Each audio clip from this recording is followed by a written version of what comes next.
All right. Thank you.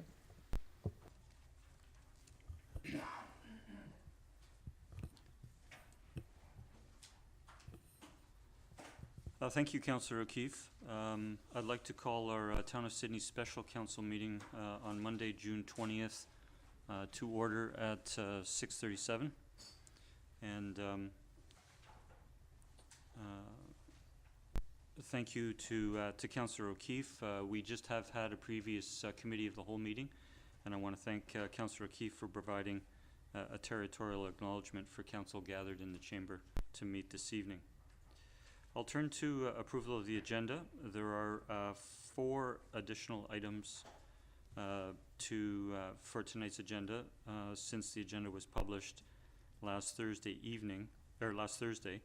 The first is council will see that we have the regularly scheduled public participation period under section 4A. We will be adding a section 4B, presentations and petitions. We do have a presenter and a petition regarding requests for tree removals at 9376 Lochside Drive. So that's adding the additional item 4B, a presentation and petition.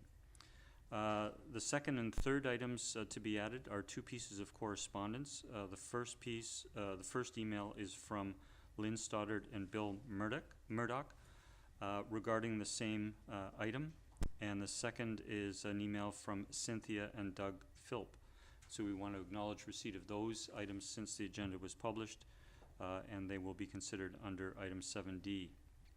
And the fourth item is we do have an additional staff report that will go under item 7F, and it is the 2022 paving contract. So I would look for a motion, please. I'll move that the agenda be approved as amended. Second. Moved and seconded. Any discussion? Seeing none, all in favor? Motion carries. Thank you. So we will now turn to our public participation period. I invite members of the public, if they wish to come forward, to speak to any item on the agenda. You do have 4 minutes to address council, and for a first timer, is there anyone wishing to address council this evening? I'll call for a second time if anyone is wishing to address council. Seeing none, I will close public participation, and we will now go to item 4B, the presentation and petition regarding 9376 Lochside Drive. And just before we commence, I would just ask Ms. Morton if you could just confirm that the speakers are all available online. I'm seeing them come in as we speak. Okay. So I want to say good evening to our presenters. I understand we have 5 presenters this evening: Mr. Dallas Hutchison, Mr. Russ Collins, Mr. Lewis Horvat, Dr. Julian Dunster, and Mr. Ed Kyle. Gentlemen, I will turn the floor over to you now. I think you're aware you have 10 minutes to address council, and we would be pleased at the end of your presentation if you would consider taking questions from members of council. Please go ahead. Good evening, Mr. Mayor and Sydney Council members. Can you all hear me? Yes, we can. Okay, great. My name is Dallas Hutchinson. I'm part of the ownership of 9376 Lochside Drive. Takata, our parent company, has a 50-year history in development of housing. We currently build 1,000 housing units per year in 8 Western Canadian cities and 2 cities in Ireland. We therefore understand the nuances of municipality bylaws, good community stewardship, yet compromise in development in many situations.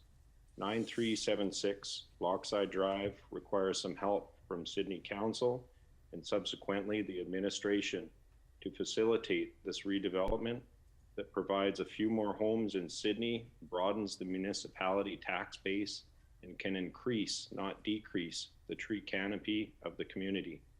I'll leave it with our team of professionals and yourselves to facilitate this.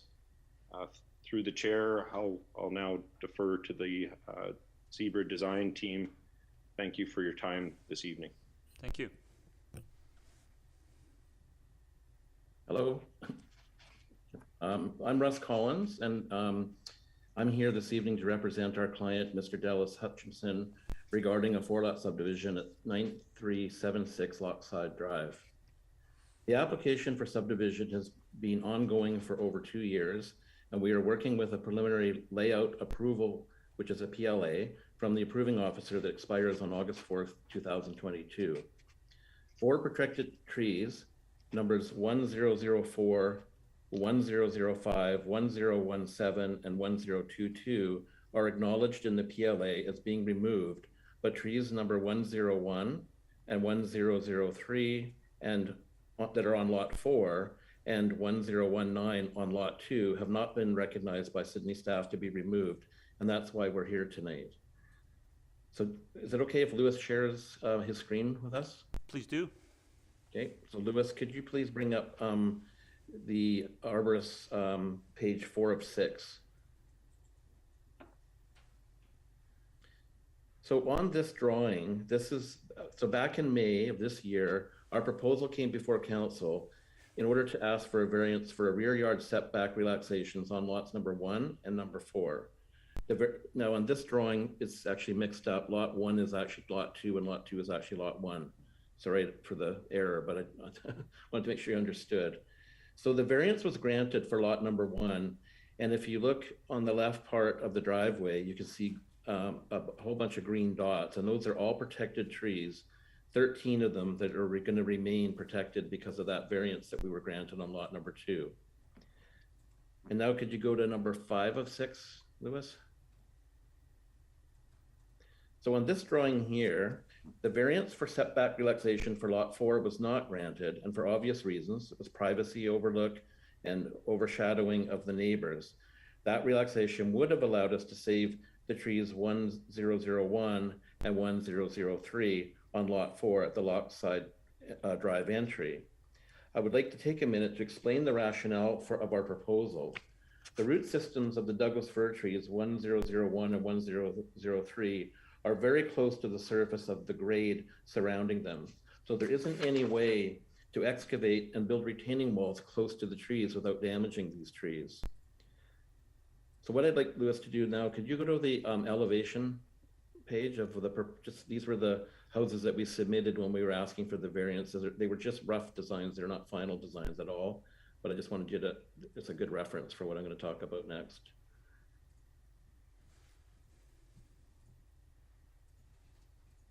You see that? Nope, I can't see it. I can still see the arborist report one.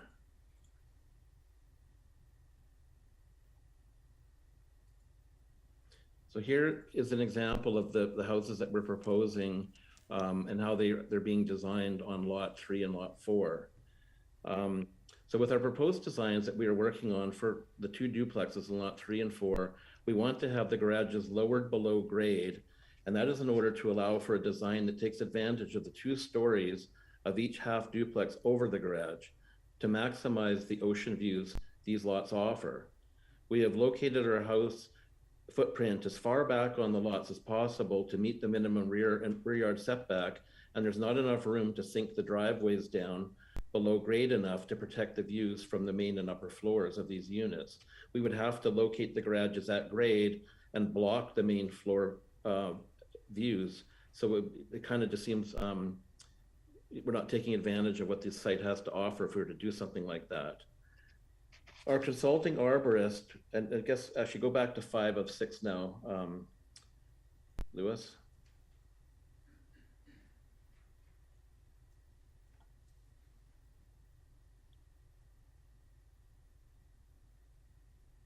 So our consulting arborist, Dr. Julian Dunster, has given his opinion that the 2 trees that are numbers 1003 and 1001 are nearing the end of their lifespan, and he feels that they will survive only 5 to 10 more years before they could become safety hazards. On our proposal to council for a variance on lot 4, the protected tree number 1007, can you point that out? That one right there, was slated for removal, and there wasn't any mention of concern for this tree by Sydney, and yet it's a protected tree. But now that we have to meet the rear yard setback, that tree is now going to be able to remain and be saved. The difference, So what we feel is that even though we're asking to take down 2 lots in the front of this lot number 4, we're actually saving another tree that we were going to lose before. And so we're basically, it's a net loss of 1 extra tree, not 2. So back to 4 of 6, Lewis. So back here on lot number, let's say it says 1 in the picture, but it's actually lot 2. With consultation from our arborist and Ed Kyle from Whole Engineering, who is our civil engineer, it has unfortunately come to our knowledge that the tree number 1019, right there, has no chance of survival with regard to accessing lots 1 and 2 and for servicing these lots. We have spoken with Sydney staff and understand that this approach of asking for a tree removal permit or confirming the ability to remove these trees in the future may not be the regular process that Sydney staff follow, but with all due respect to staff and their process, we find ourselves in a very difficult position in regard to designing the homes and the site servicing. If we knew up front that we will be able to remove these trees, then we can provide civil drawings to correspond to the different conditions the tree removal will open up for us. This is a condition of the PLA that we are required to meet in order to have the subdivision approved. Once the subdivision is approved, we could then design the new homes to meet these same site conditions that don't exist at the moment. The PLA says we must protect these 3 trees, and we don't believe that it's physically possible without undue hardship and major compromise on the design and enjoyment for future owners of the beautiful waterfront views that these lots can provide. I'd also like to mention that our client would be further interested in offering to Sydney a doubling of the tree replacement quota to help build the canopy cover that the loss of these trees will cause. These trees could be planted in locations off-site to enhance other areas of Sydney for the enjoyment of the public. So I'd like to say thank you for your time this evening. I, along with the owner, the arborist Julian Dunster, civil engineer Ed Kyle, and our CAD technician Louis Horvat from our office are all here to answer any questions that you may have. Thank you, gentlemen, for your presentation and your slides. I will now turn to colleagues if there are any questions of our presenters. Councillor Garnett, please go ahead. Thank you, Mayor. Just one question, if I might, just so I'm clear. It seems it's part of your rationale for removing some of these protected trees is to ensure an ocean view. Would that be correct? Part of it is, yes. And also, these are very narrow, these are duplex zoned lots. So we have a very narrow, how to explain this, width of these lots. So having garages that come in at the main floor level is going to be very detrimental to the layout of these houses. So, and it don't offer, huge square footages either, unless we can have our garages below the grade of the main, like below the average grade of these lots. Thank you. Thank you, Mayor. Thank you, Councillor Grant. I'll turn to Councillor Wintoul. Thank you, Mayor. Thanks for the presentation and the information. It's not clear to me, so I'd like to get your clarification on this, and later in the process I'll turn to staff for the same. But if I understood your statement, a requirement of the PLA is to be able to show where the underground services are going to be at each property. So you're referring essentially to each building lot in that statement. So is that your interpretation, that it's each building lot, or that the PLA process requires to show utilities to the property line? Which is it? It's my understanding that we have to show how we are going to service each lot separately. Okay, because we'll get that clarification from staff at the chair's discretion. Whether we do it now or later is fine with me. But my takeaway from this is I understand what you want. I get that. I understand that it makes sense at a stage in this process. But if it's in relation to the PLA or the subdivision of the lots, I'm not convinced we're there yet. I'm not convinced we're at that point yet, unless, you know, staff indicate that indeed the utility needs to be identified where it fits specifically within each of the lots as opposed to the property line. So I'll look for that clarification from staff, but I've got your understanding clear now. Thank you. Thanks, Chair. Thank you. I'll turn to Mr. Dunster. Thank you, Your Worship, members of Council. I'd like to clarify a couple of things on this. Let's start with the Frost Avenue access point.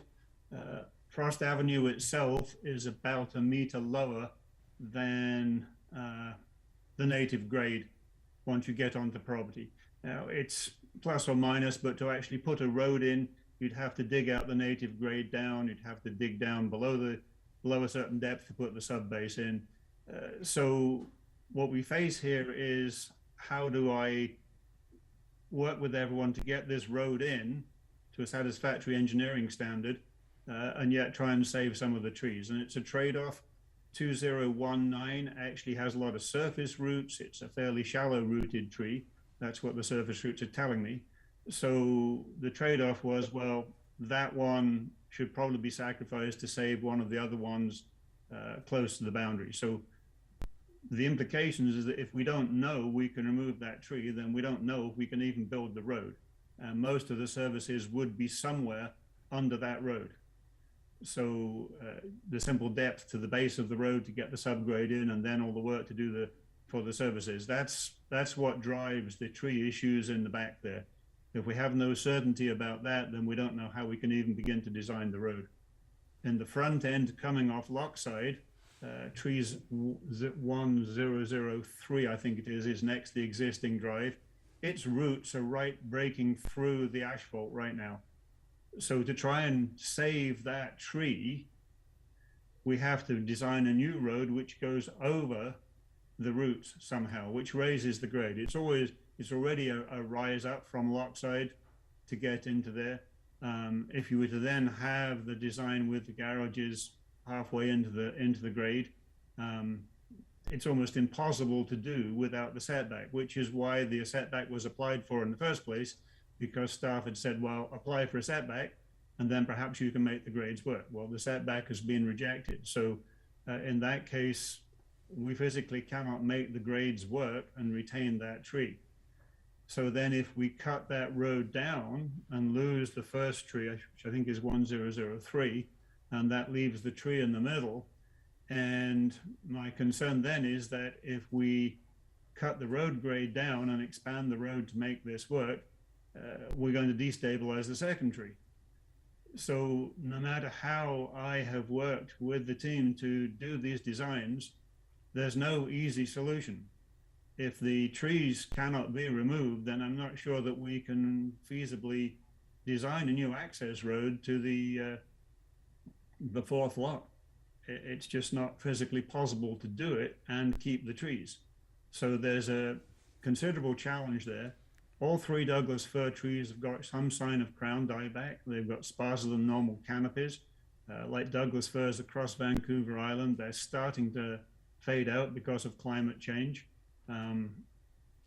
I've seen it time and time again, well-intentioned efforts to keep the trees, you do the development around them, and climate change and the soil hydrology changes basically is the end of the trees. So that's the situation the team faces. Without any certainty about which trees can or cannot be removed, then it really is almost impossible to figure out how to do the design. So that's the conundrum. Thank you, Mr. Dunster. I see Mr. Kyle. I'll go to you, and before going back to Councillor O'Keefe. Thank you.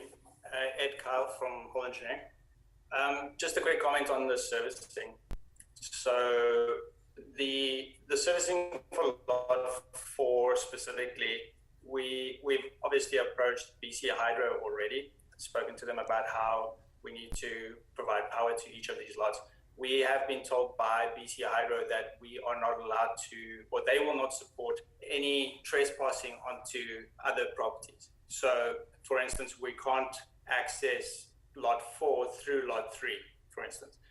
So keeping those 2 trees on lot 4 on Lochside basically means that we only have 1 corridor for a service to come through. So due to the root zones and all that, so we really only have enough space for 1 service to come through there. And because Hydro are in a way making us, forcing us into what we have to do, we can only have the electrical service run through there. So ultimately, the only way we can then service lot 4 with sewer, storm, and water would be through an easement on lot 3, which obviously is not preferred. We prefer to go straight into the or straight into the frontages.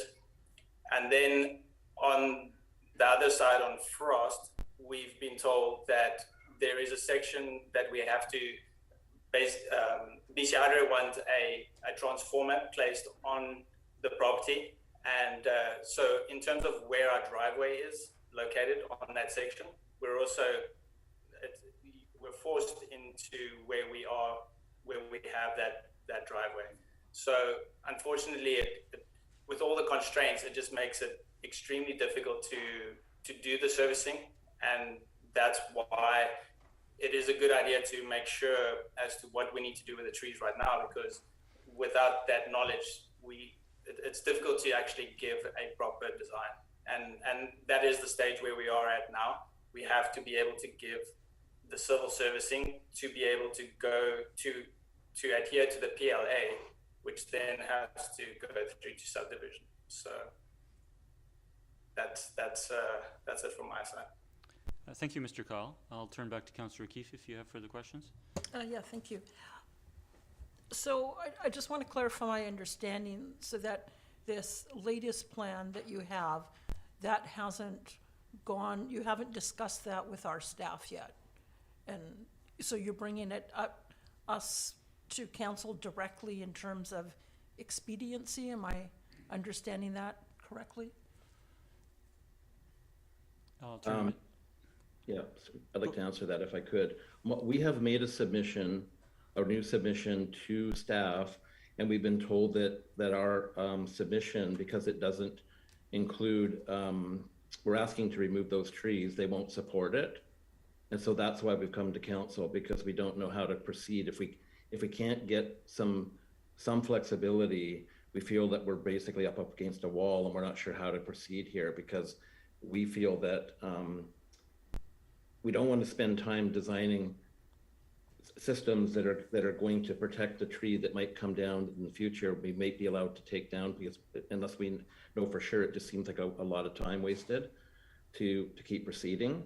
And just like Julian mentioned, it's frustrating not to know if our roads are actually going to work, because if we don't know the tree can come out, then we don't know if our roads or driveways are actually going to work. So we really need some direction from somebody to say, yes, there's possibility that we're going to let you do this. And because we did attempt to save those trees at the front, we did make that application, and for the reasons that we mentioned earlier, obviously it was rejected, the variances were rejected. So we feel like we tried, where we were willing to go to whatever length it took to try to save the trees, but now we'd like to have some flexibility back and try to have some support, hopefully, from council to say, and we're not looking to take these trees down instantly. We're just trying to say, yes, we're going to allow those trees to come out. Now we can design everything to fit the lot properly, make our application, get everything back in front of staff, and get, and continue through, and then make this application for building permit,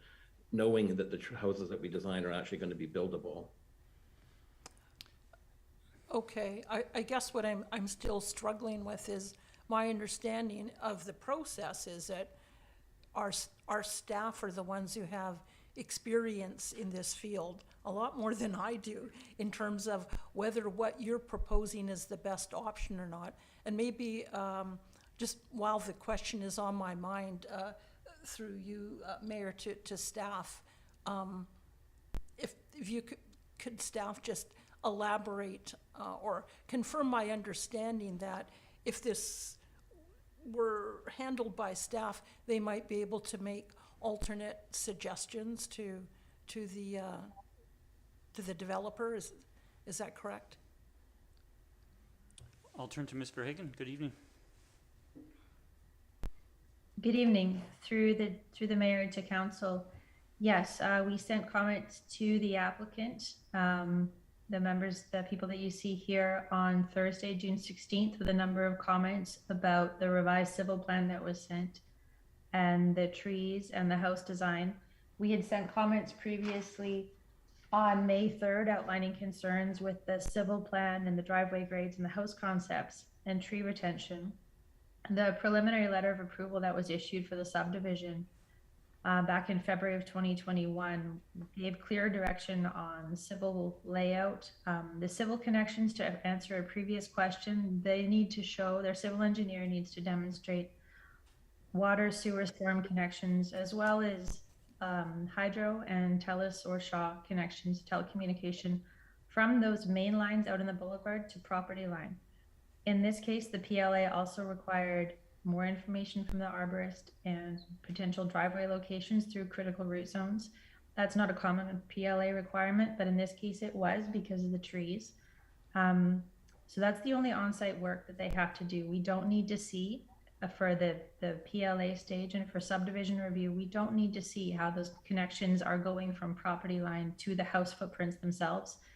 And they don't need to construct anything on private property aside from those driveways through the root zones as per the PLA. Okay, thank you. And Please continue. yeah, so my understanding then is that, so staff provided them, the developer, with that information in February 2021? Is that correct? That's when the preliminary letter of approval was. So the PLA, that's a list of conditions that have to be met in order for the subdivision to be approved. So we've met with the applicant several times since then about tree retention and about the civil engineering design. And we've sent comments on the revised plan, and we've offered to meet and to talk about it many times. Okay, and so we still haven't got from the developer those items that you talked about in terms of civil engineering, design, et cetera.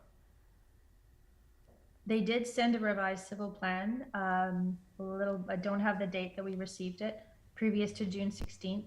In order for that to be reviewed as a revised civil plan by our engineering staff, we would need to see some more information on it so that our staff could give it a full review and get back to their civil engineer with comments. Okay. Okay, thank you for that. Thank you, Councillor. I have a question through to the presenters, and that is at the outset of your presentation this evening, you spoke to, well, we understand on the agenda that it is a tree removal request to remove 7 trees, but during the introduction or early part of your presentation, you indicated that 4 of the trees are addressed within the current PLA. I note that tree number 1019 is now requested to be removed, and it wasn't previously. This is a change from tree 1023 being acknowledged in the PLA. I appreciate that those trees are on either side of the driveway that would be coming off Frost. But that seems to be an exchange of trees, and I don't know if I'm not asking for staff to comment on it tonight, but I think that's something for further discussion with staff, which leaves the tree number 1001 and 1003 at the front of lot 4. Would you concur with what I've just described, I think so. Mr. Dunster? Are you asking the applicant? Yeah. Yes. So as I've tried to explain, the trade-off between 1023 and 1019 is that we have to go down below the existing grade. So the choice is, do we move the road closer to 1019 or do we move the road closer to 1023? Because either way, the grade is going to change and there's a major disturbance to the tree roots. So the choice was made that 1019 has all these surface roots. I think it's the less desirable tree to try and retain. So the whole road design has been pushed further away from 1023 to enable its retention. That was the decision-making process. We cannot put the road equally distant between the two of them, because then it would affect both of them. So the choice is, which one do we sacrifice in order to get this road in? Because there's a huge grade change, so it's simply not possible to keep them both. But previously you were going to, the PL 1023 removal was addressed in the PLA, and you're going to retain 1019. I think I'm not sure I was involved at the PLA stage. Okay. On site, I think I've always been fairly clear that you have a choice. You can Okay. keep one or you can keep the other, but I doubt you can keep both of them. Okay, thank you. I'll turn to Ms. Verhagen. Thank you.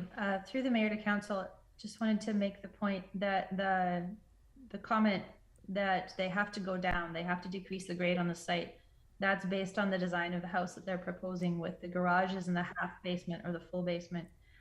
So there's nothing in the town bylaws that requires garages to be in a lower story. That's the design that's been kind of developed for this site, but it's not required by town bylaws. Thank you.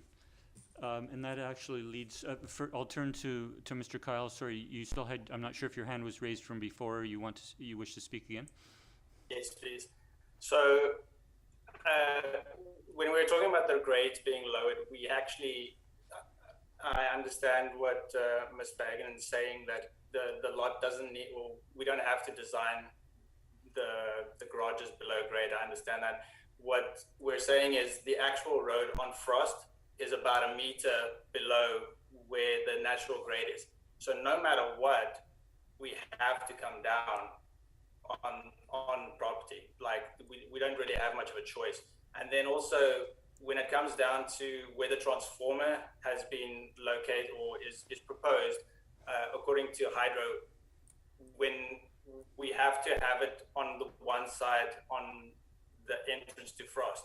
So that means that the driveway has to be pushed over to the one side as much as possible. And that's why then the tree 1009 is then at risk.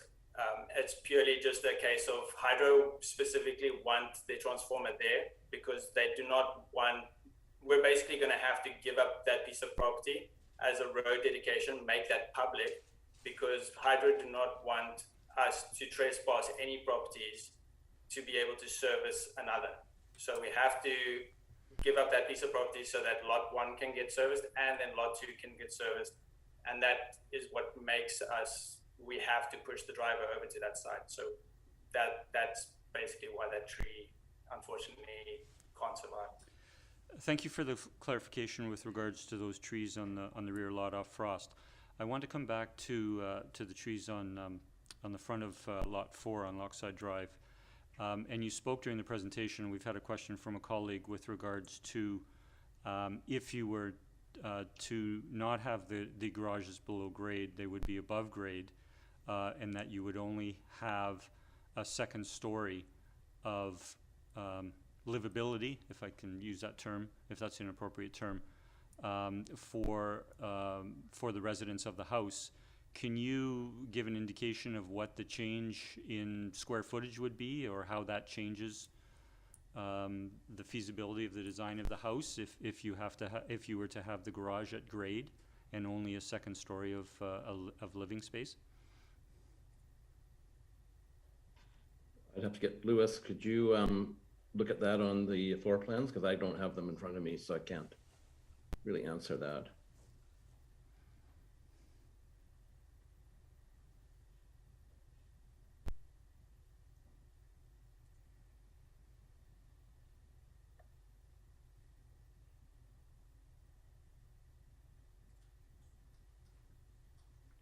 So here's the lower level. As you can see, we have the garages, about 250 square feet of garage at that level. Now, if you can imagine that this would be the main floor level, half of the garage, because we need some mechanical space and some bicycle parking. That half would be essentially used for garage, and living would be sort of to the rear of the house. I'm not sure that we can really design all the amenities that are required on that level. So it would be a hard challenge to create something. What is the square footage of the house is designed with a below grade garage and living space on the 2 levels?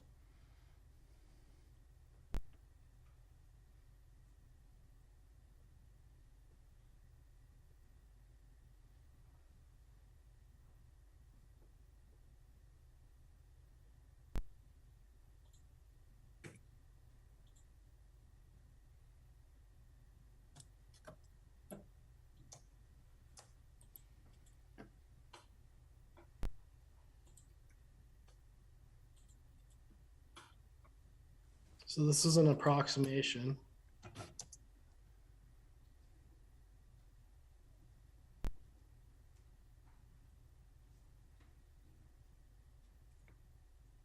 So for both units, it's 6,390 square feet.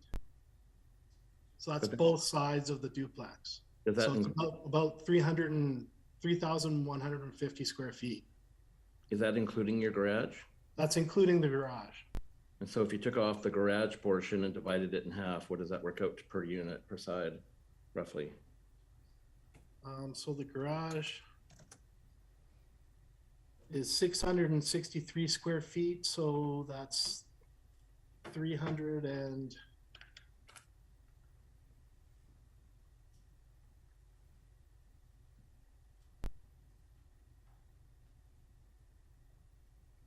So maybe just to summarize, so the square footage of the living space is about 2,500 square feet. If there's 2 levels, and you're saying you would lose at least a quarter, if not more than that, to a quarter to a third of that space if you were to have above ground garages. Correct? yeah, close to a third of that space. Okay, thank you. I'll turn to colleagues if, I'll turn to Councillor Rintoul. Thank you, Mayor.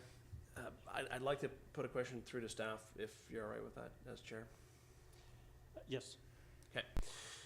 Thank you. So, Ms. Verhagen, you clarified my earlier question of the applicant with regard to underground services and how they needed to be documented for the purpose of subdivision or the PLA, and you'd indicated that it's to the property line.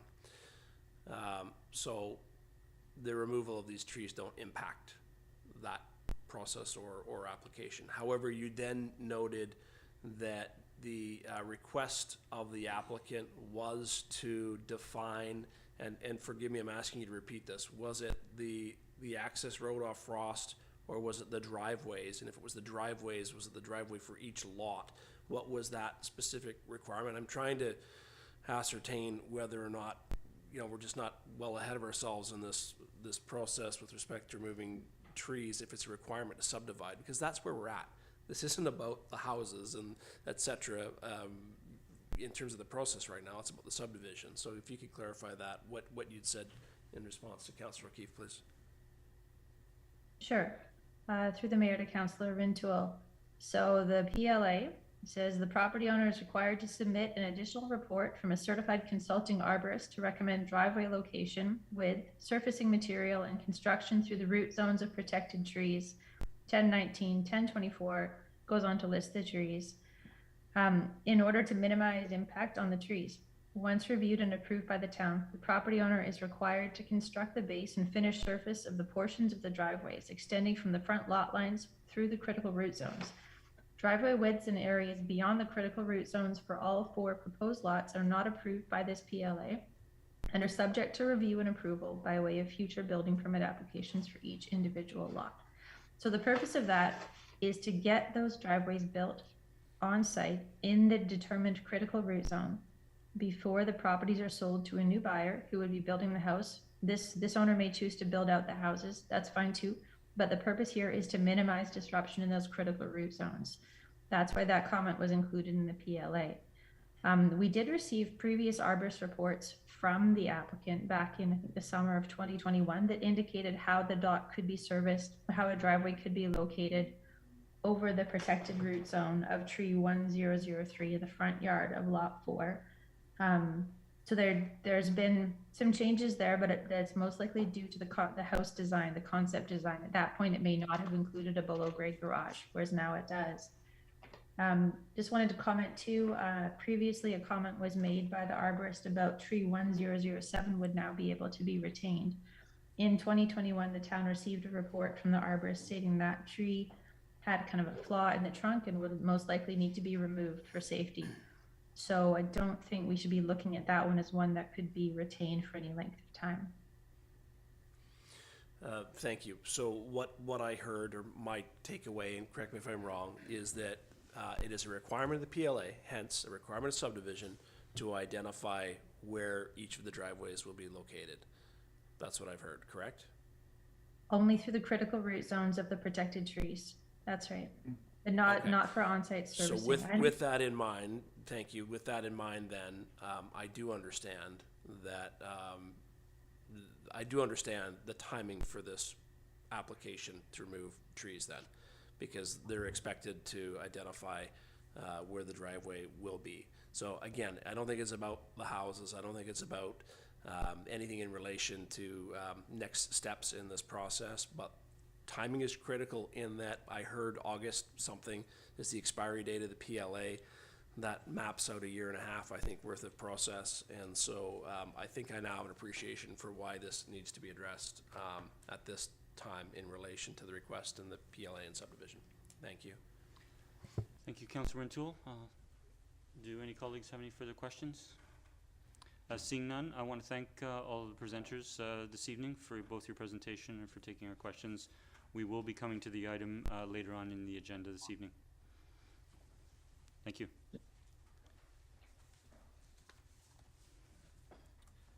So with that, I meant to do this during approval of the agenda, but I'm going to propose it now to council and would look to any councillor who has a concern to raise the concern. We do have several keen members from the Torquemasters Car Club in attendance this evening, and their item on the agenda is the second last item on the agenda, and we do have several items to go through. So if council is okay, I would move the Torquemasters request to the next item for us to address. Second. Okay. We have no, we'll proceed that way. So if Ms. Clary is available, Ms. Clary, if you could provide an introduction on the Torquemasters Car Show request, item 7E. Good evening, Mr. Demare. Good evening, Mr. Mayor and Council. If I shall be permitted, I'd like to do the introduction for this report. Please. All right. The Torquemaster has submitted their request for their annual car show, the Torquemaster Car Show. It's been a few years, of course, with the pandemic, with the events being suspended, but it's good to see that they're back, wanting to bring the show to Sydney. It's scheduled for August 7th, 2022. The event has been going on since 2012, quite successfully. So as part of this report and required for this event is a number of road closures that they require for the event. And as in past years, the organizer is also asking for some sponsorship by the town for the event, as outlined in the report and their application letter. With the application, there is a with the report comes a number of recommendations and conditions of the event occurring. And if there's any questions on the report, I'd be happy to answer. Thanks, Mr. Demare. I'll turn to Councillor Garnett. Thank you, Mayor. Thank you, Mr. Demare. Just curious, do you have any concerns? I'm just thinking in terms of the fact that there's 3 events going on at once, and with basically no parking on Beacon and most of the downtown, plus a parking lot, plus Mary Winspear, because the market will be on there. I'm wondering, do we have concerns about where people who are attending these things are going to park, but also people who may just be coming here to shop are going to park? Admittedly, it's going to be a busy day for Sydney with the 3 events occurring and overlapping. There will be, maybe some more challenges with people coming to Sydney for parking. But there's typically opportunities for street parking outside the downtown core. The downtown employee parking lot, there'll still be components of that will be available for parking as well. It will be a busy day. Okay, thank you. Thank you, Mayor. Thank you, Councillor. Are there any other questions for Mr. Demare? Seeing none, thanks for the introduction, Mr. Demare, and I will turn to Council. Councillor O'Keefe? Thank you. I'll move the recommendation that the Torque Masters Car Club be authorized to use sound amplification and to close the following streets and public parking lots: Beacon Avenue from 5th Street to 1st Street, Beacon Avenue from 1st Street to Beacon Wharf, 4th Street from Sydney Avenue to Bevan, 3rd Street, Sydney Avenue to Bevan Avenue, 2nd Street from Beacon Avenue to Bevan Avenue if needed, and parking lot F at 3rd Street and Bevan Avenue from 5 a.m. to 4 p.m. on Sunday, August 7th, 2022 to accommodate vehicles for their car show event, subject to the following conditions: that the club provide the town with proof of $5 million minimum liability insurance indemnifying the town of any liability, that certified traffic control persons be utilized where required by a WorkSafe BC compliant traffic control plan, that the event be undertaken in compliant with all town bylaws, that the center of each closed street and intersection remain clear of any obstructions to allow emergency vehicles immediate access, that the club provide and maintain temporary toilet facilities with hand washing amenities for the duration of the event, the number and location of these facilities to be approved by the town, that the club provide all emergency services, including BC ambulance, provide, did I say that right? Mm-hmm. Yeah, okay. With written notification of the event and meet with them 4 weeks prior to the event to address any concerns.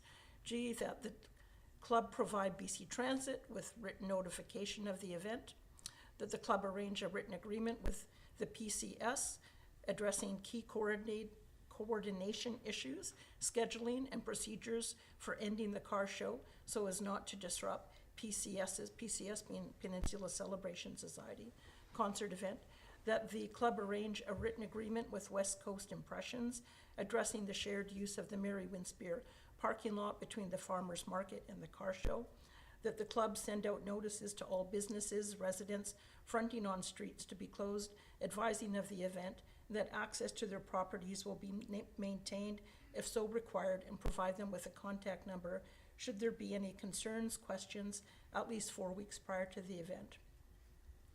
The Anavet Sydney Beer Garden, if they intend to proceed, only be staged on private property. And L, the club post signs and advertise the event as a smoke and vape-free event. And I'll end it there. Do we have a seconder? Second for discussion. Discussion? Councillor O'Keefe, if you wish to motivate. Sure. So I didn't include the last one in terms of the sponsorship. I reviewed the video of when we looked at this the last time. Councillor O'Keefe, if I could, I Okay. appreciate that you haven't referred to a further item in the recommendation. But if you want to speak to motivating for what you did move, Okay. and then we can address Sure. address the latter Okay, parts sure. separately. Yeah, so, I mean, Torque Masters is a great organization. They've done this for years. It's a fun event. We always get lots of feedback. I do have concerns about the traffic. You know, I had pondered whether could they delay it a week, but my recollection is, I mean, the Sydney, whether they do it a week before or after, there's still gonna be a market going on.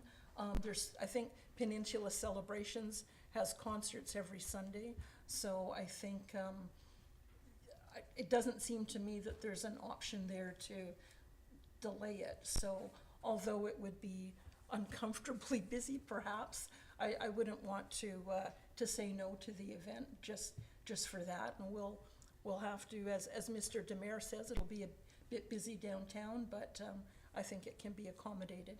Especially they seem to be willing to work with Mary Winspear Center and also the Peninsula Celebration. So I'm happy to let see it go ahead and have it be a fun event. Thanks. Thank you, Councillor. Councillor Garnett?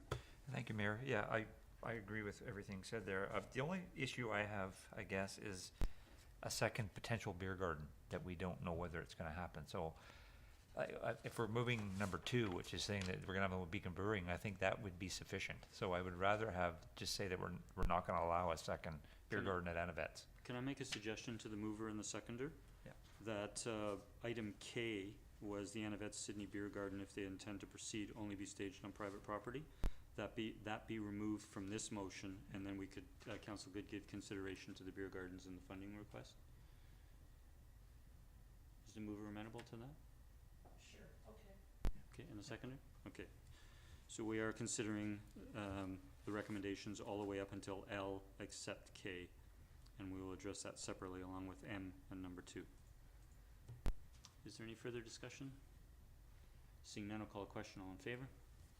None opposed. The motion carries unanimous. So if a member of council would now like to address items K and number 2, the beer gardens or the funding request, we should have a motion on the floor to deliberate.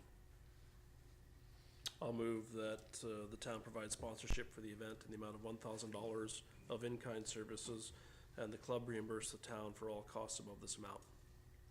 Second. Moved and seconded. Councillor O'Toole? Thank you, Mayor. Like my colleague, I looked and reviewed the video the last time we had this discussion as well. I was wearing the same shirt, sadly, and I'll hear about that at home, I'm sure. That aside, I'm comfortable with seeing us continue. I know the discussion at that time, and what the message we tried to send was, let's look to gradually wean ourselves off this level of support. And I think if there's an extension argument to be made for us to be giving consideration to this level of support, again, this year, it's, on the heels of the pandemic, it's knowing that this event hasn't occurred in a couple of years. It's an element of risk, for this organization taking on this large, significant event, which has always attracted a number of visitors to the town. So I get its great profile for the town. I get that we've done it before. And I think, we've all expressed our concern around, continuing that practice long-term in the sense that it may not be fair to other events that are hosted in the town. But I think on the heels of the pandemic and looking to try and provide incentive and I think some security to the, nonprofit organization, that it's a step that's reasonable for the town to take in this case to continue to offer that for this year. So I'll leave my motivation there, Mayor. Thank you. Thank you, Councillor O'Toole. I'll turn to Councillor Wainwright. Thank you, Mayor. I support basically the comments that were made. It's been a great event for the town.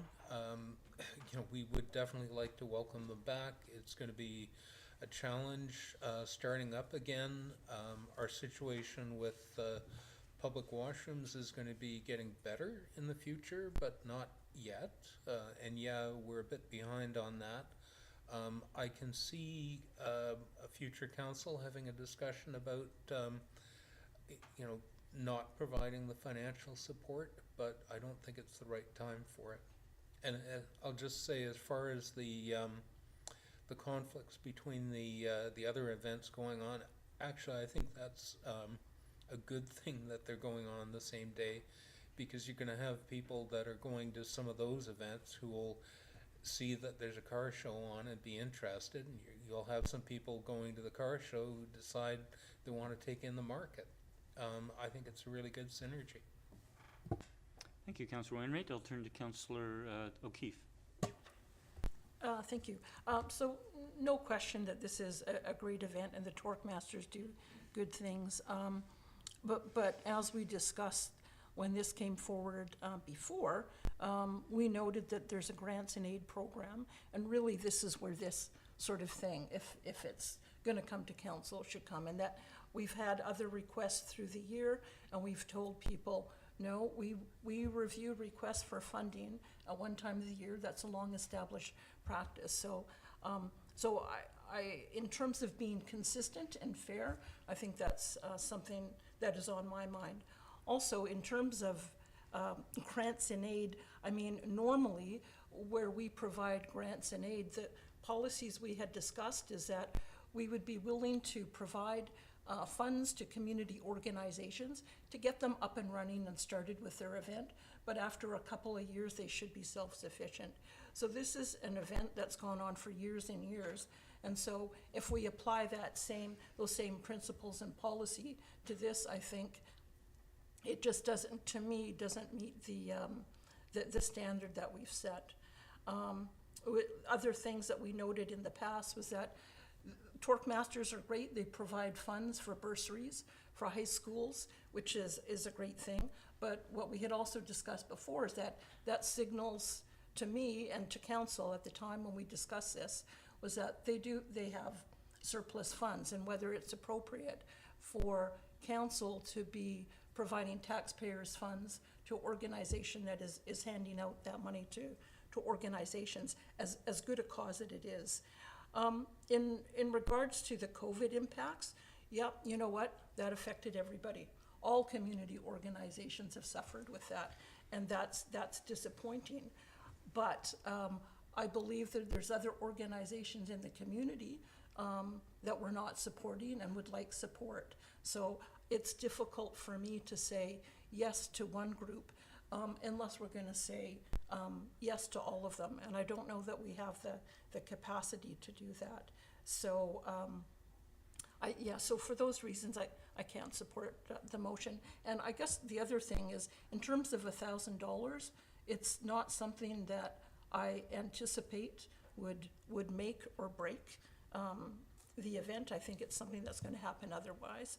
And also, whenever we review these sorts of requests from the community, we always ask for financial information, and we haven't seen that. So I think that's it for me. Thank you. Thank you, Councillor O'Keefe. I'll turn to Councillor Garnett and then Councillor Duncan. Thank you, Mayor. Yeah, you pretty much stole my thoughts. I was thinking the exact same thing, grant and aid, and that's where it belongs. I won't support the recommendation for that reason, and Councillor O'Keefe basically stole my thunder, so to speak.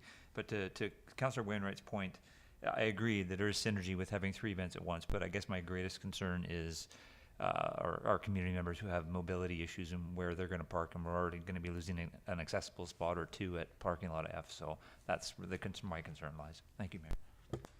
Thank you, Councillor Duncan. Thank you. I'll be supporting the motion. The discussion we had before, and I think Councillor Rentoul basically covered it, is that we would be phasing this out. I think they've heard that. This has been a long-standing practice as the staff have put in this report, that this was how they got supported by the town. So we are phasing out that support. They had never come forward with grants and aid before, because I should point out it's $1,000 of in-kind. We're not giving them $1,000. It's the cost of town public works staff and fire department duty crew costs. So we're not giving them $1,000. We're just saying we will supply this much of people to help support this event. And this is something that the town has done before and that we are slowly phasing out. And so I'm comfortable with the fact that they've heard this before. This is the regular process this group has been used to. They've heard the discussion before about how it would be phased out.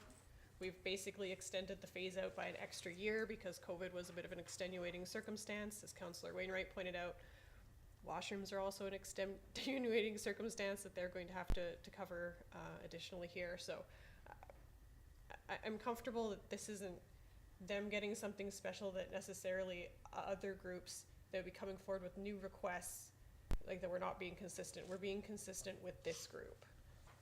And the way that groups like this have been dealt with. There are other groups that might be coming forward with other types of requests that we would then handle under grants and aid, but I think that's a different process. Thank you, Councillor Duncan. Seeing no other speakers, I'll call the question. All in favour? Opposed? I have 2 opposed, Councillor O'Keefe and Councillor O'Keefe, Councillor Garnett and Councillor Fallett. The motion carries. Thank you.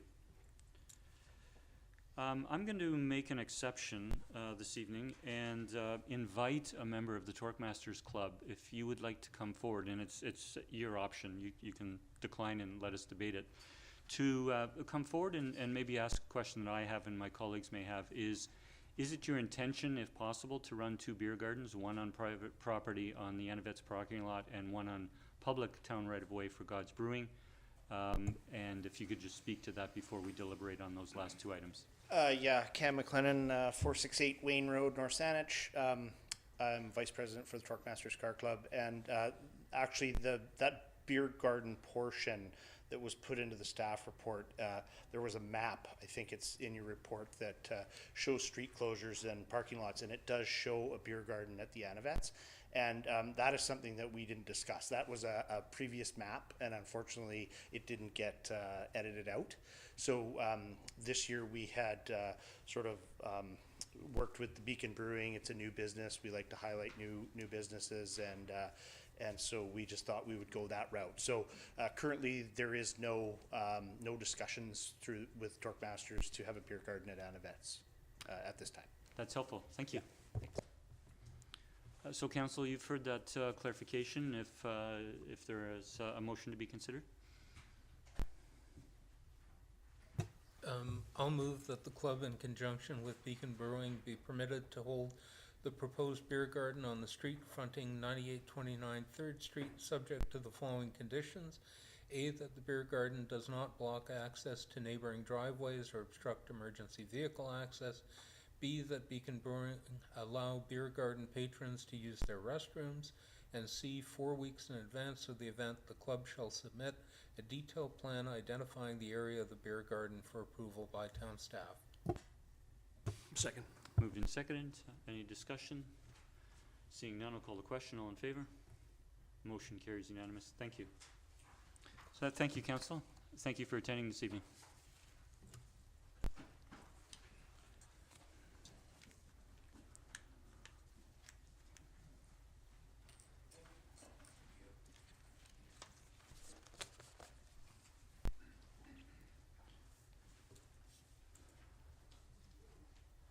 So we will continue with our agenda as circulated, and we'll go back to bylaws. And under 5A, we have the Beacon Avenue West Roundabout Loan Authorization, bylaw number 2228.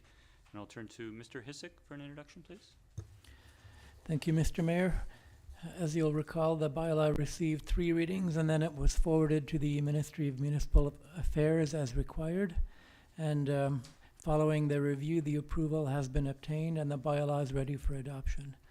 The ministry approval confirms that the town has the necessary borrowing capacity to undertake the loan, and that all administrative steps were followed and taken.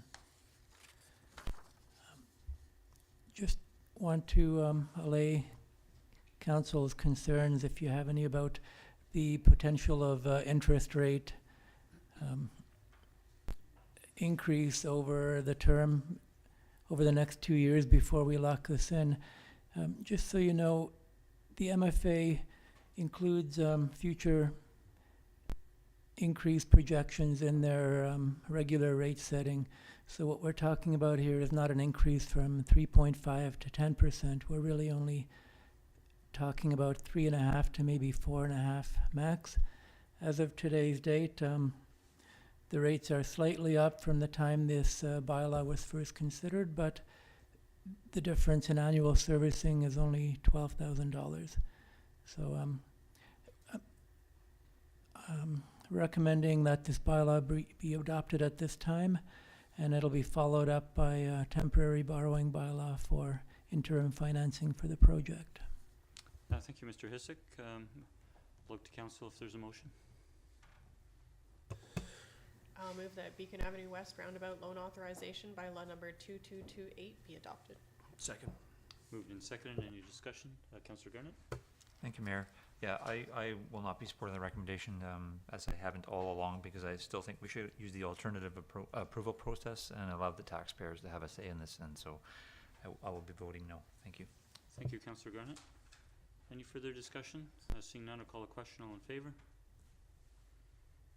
Opposed? 1 opposed. Councillor Garnett. The motion carries. Thank you. We'll turn to 5B, which is the Automated Vote Counting System and Election Procedure Bylaw number 2234, Amendment number 4. We've discussed at a previous meeting, It's to allow all eligible voters to vote by mail-in ballot as per provincial legislative changes. And I would look for a motion. I'll move the bylaw be adopted. Second. Any discussion? All in favor? None opposed, the motion carries. Thank you. And we'll next go to 5C, which is our Parks Bylaw number 2238, Amendment number 7. And I would turn to staff for an introduction, please. Good evening, Ms. Clary. Good evening. So this bylaw amendment is for Parks Bylaw. In a number of years ago, in 2018, there was an amendment to incorporating provisions for people who are experiencing homelessness and encampments. Recently, staff found some wording in the bylaw that could be interpreted a few different ways. So this bylaw is really to amend that wording and clarify it for people experiencing homelessness. It's really to clarify the definition of qualified occupant. Those are individuals who could camp in a park overnight, assuming that they met a series of conditions, and also clarifying some of the other rules around qualified occupants. If you have any other questions, I'm here to answer them. Thank you, Ms. Clary. I'll turn to colleagues. If there are no questions, we do have a recommendation. We can proceed with 3 separate motions giving readings. Move first reading. Second. All in favor?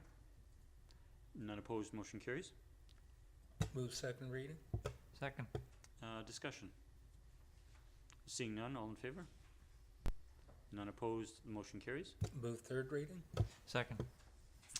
All in favor? None opposed, the motion carries. Thank you, Councillor Wainwright. That will come back to Council for consideration of adoption at a future meeting. I'll now turn to Councillor Wainwright. Councillor Wainwright is our Sydney representative as a trustee on the Vancouver Island Regional Library Board. Councillor Wainwright. Thank you, Mayor. There was a meeting of the library board 2 weekends ago, and there were a few items that came up in the meeting that I wanted to bring to council's attention and the community. So one of the main items on the agenda was a staff report on the planning assumptions that would go into the 2023 budget. And the budget has 2 components. There's an operating component and a capital component. And I guess the bad news is that the operating budget is 95% fixed items, contractual stuff, wage increases, that kind of thing. There's very limited flexibility. The only things that they can reasonably do are buy less books, open the libraries for less hours. So the assumption is to maintain the same level of service. And given all the increases that are coming down the line, they're expecting that to lead to a 5 to 6% increase in the levy to the town to cover the operating budget. Now, the capital budget is based on a consolidated facilities master plan. It's basically similar to the town's facilities management plan. So this is about the library branches. And the library has, for a long time, been playing catch-up with branches that are undersized and having to deal with WorkSafe BC issues. So that has been a fairly major capital plan, and obviously it's been affected quite a lot by the construction cost increases over the last few years. So the capital, this facilities plan actually got put on hold when branches were coming in well over the budget amounts, or RFPs got issued and nobody bid on them, and so on. So what happened was these things were put on hold, but there was also a plan to update the consolidated facilities master plan, because it had last been updated in 2012, so it's pretty old. So they put that out to RFP in February, but there were no bids. So they clarified the RFP, they tried to revise it in a way that would likely attract some bids, but again, there were no bids. And the plan now is to re-tender it in phases, breaking it up geographically. So this is running behind schedule, and the capital plan is essentially not informed by a facilities plan. It's a work in progress. They've got a couple of branches that are underway. Everything else is parked, and they don't really know where it's going until they get that new facilities master plan done, which will be a while. So the branches that are underway happen to be remote ones, which are the ones that seem to be most affected by construction cost upgrades. They're estimating that the one underway is going to involve a 1.78% increase to the levy.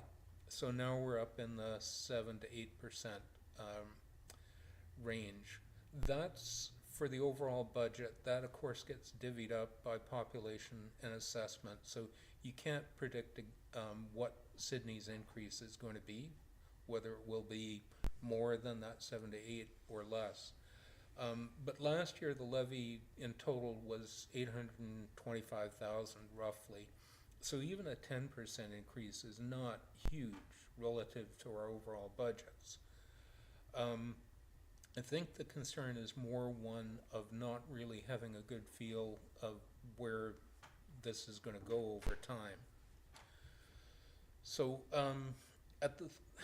later in the meeting, the board was advised that the bids for the refurbishment of the Port Alberni branch had also come in about double the budget, and that was the board resolved to put that one on hold until the plan was done. So there's one other thing that's going on kind of concurrently with this stuff, and that's the strategic planning process, which the board does. It's similar to council strategic planning process. They're getting it underway, and they've already started it. They've done the background reports and that sort of thing. The public engagement phase is going to start in October. So it's likely to be happening in Sydney during the lead up to the election, just as a bit of background. So overall, there's nothing here that that council needs to take any particular action on. But I guess the concern I'd raise for council generally, or something to pay attention to, is it doesn't seem likely that there's going to be a change to the level of library service for Sydney North Saanich in the foreseeable future. And it'll be a while before these plans come together to get a feel where things are going. Meanwhile, for the next several years, you should expect the library levy to be going up as a result of these increases. So that's something that I guess we should be thinking about as we go into the strategic priority of evaluating library service options. Anyway, happy to answer any questions if there are any. Thank you for that update, Councillor Wainwright. I'll turn to colleagues if there are any questions. Seeing none, if we could have a motion to receive. So moved. Second. Any further discussion? All in favor? Motion carries unanimous. Thank you again, Councillor Wainwright. So we'll turn to staff reports. We do have several this evening. Item 7A is the OCP review statutory requirements regarding the Local Government Act, and I would turn to Mr. Newcomb for an introduction. Good evening. Good evening. Thank you, Mr. Mayor. So this report details statutory requirements under Section 477(3) of the Local Government Act. Following first reading of an OCP bylaw, Council must consider its financial plan and any waste management plans under the Municipal Waste Management Act. Following that, it must refer the plan to the Agricultural Land Commission for review and comment. And then following that, it must schedule a public hearing. So in advance of referring the plan to the ALC and scheduling holding a public hearing, Staff undertook earlier last week to consider the OCP bylaw under the financial plan and the waste management plans. Essentially,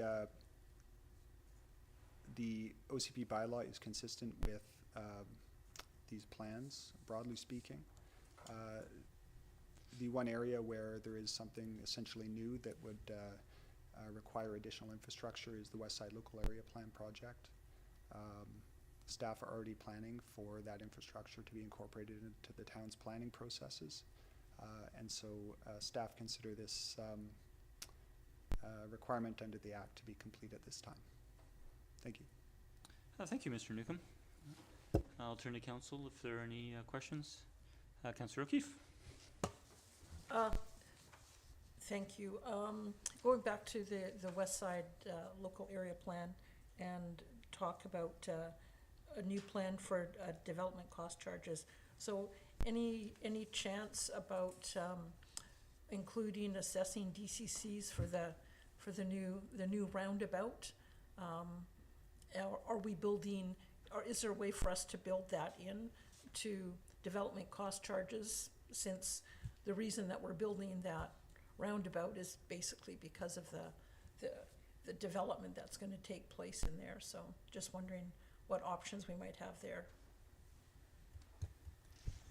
Through the chair to Councillor O'Keefe, no, it's far too late for that. You can't do these things retroactively. So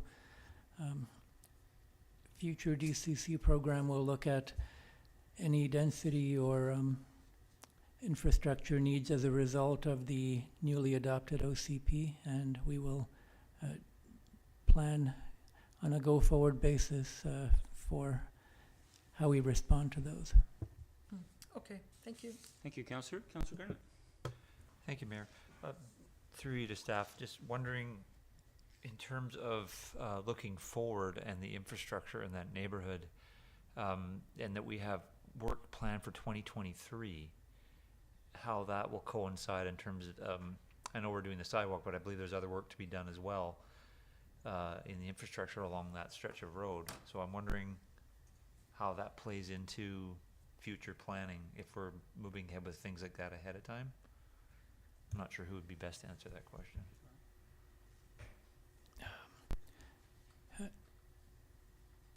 In a sense, it's impossible to future plan for what might come out of an OCP until the OCP is adopted.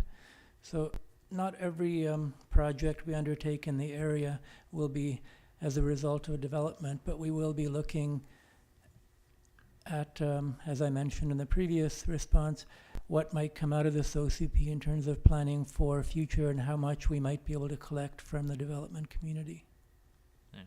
Thank you, Mayor. Thank you. Thank you, Councillor. If there are no further questions, so we do have a motion to a recommendation. I'll move receipt for information. Second. Any further discussion? Call a question. All in favor? A motion carries unanimous. Thank you again, Mr. Newcomb. We'll go to item 7B, which is the Beacon Avenue West Roundabout Project Cost Sharing Agreement. I'll turn to Mr. Hissick. Thank you, Mr. Mayor. So on February 28th, Council approved a memorandum of understanding outlining the terms for a partnership between the town, North Saanich, and the VAA for construction of a roundabout at Beacon Avenue West and Galaran. And the intention was to replace the MOU with a more formal agreement once the project reached a more advanced stage. What we're calling a cost-sharing agreement is now ready for consideration to replace the MOU. Now, it should be noted that there has been some back and forth between the parties since this report was prepared and the draft agreement was finalized. So it might be necessary to approve in principle at this point, pending the outcome of North Saanich's deliberations tonight and any response that the other two parties might have to that. As I understand, the primary concerns might be about potential cost overruns, and a previous version of this draft agreement had wording around the first 10% of any potential overruns, but that was removed at the request of one of the parties. So some version of that could still be required if things aren't approved exactly as presented. But at this time, if council can indicate whether or not they support the agreement as drafted, and understanding that it might need to come back for additional tweaks. Thank you, Mr. Hissick. I'll turn to any questions from colleagues. Seeing none, we do have a recommendation. I'll move that the cost-sharing agreement between the Town Victoria Airport Authority and the District of North Saanich for the Beacon Avenue West Roundabout project be approved in principle. Second. Thank you, Councillor. Councillor Wainwright or Councillor Rintoul? Any further discussion? Seeing none, all in favor? Motion carries unanimous. Thank you. And item 7C is the Beacon Avenue West Roundabout project again, but this time it is regards to a grant application. I'll turn to staff for an introduction. Thank you, Mr. Mayor. The purpose of this is to receive a council resolution in support of our grant application and under the Strategic Priorities Fund for the roundabout. There is a quick turnaround for this with the application deadline being June 30th, but we are in a very good position to submit what we believe is will be an effective application, and it's one that all three funding partners will get behind, which should hopefully help with the outcome. Thank you. I'll turn to Councillor Garnett. Thank you, Mayor. Through you to staff, do we have any rough idea of what the grant size would be, if it potential for? It does provide up to 100% funding for the project, so we'll be looking at the latest cost estimates and likely putting in an application for the full amount, which should be somewhere between $4.5 to $5 million. Thank you.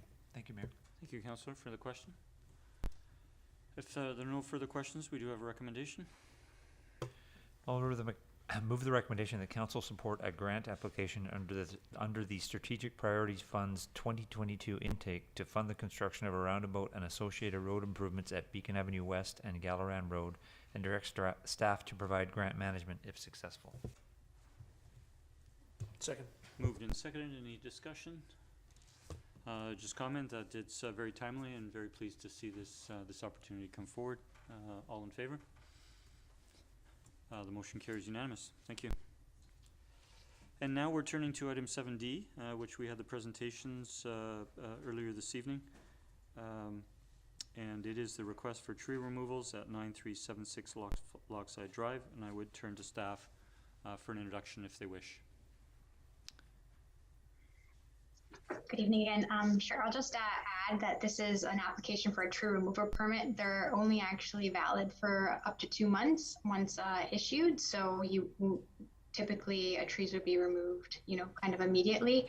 And also just to clarify that replacement trees typically aren't replanted until after any new houses or buildings on the lot are built and landscaping is being installed. So there's a lot of lost time there potentially in having these mature trees on site from when they could potentially be removed if this were approved tonight to when any sort of replacement trees would be planted.